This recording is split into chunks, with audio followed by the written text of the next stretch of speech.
Hi everyone, this is DIY how to make wigs. In today's tutorial, we're going to be showing you guys how to make the trendy human hair kinky. Yes, it's trending now, and it's very expensive, as you all know.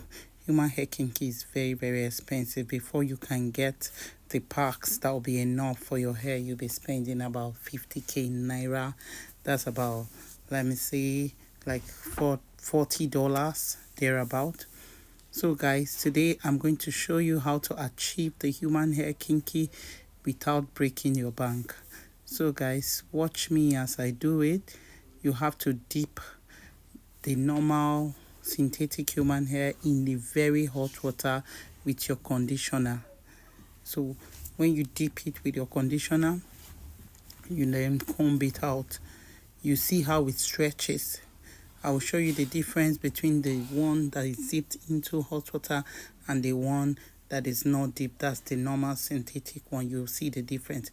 So after dipping it, you comb it out and you do the same to the one you're using to braid.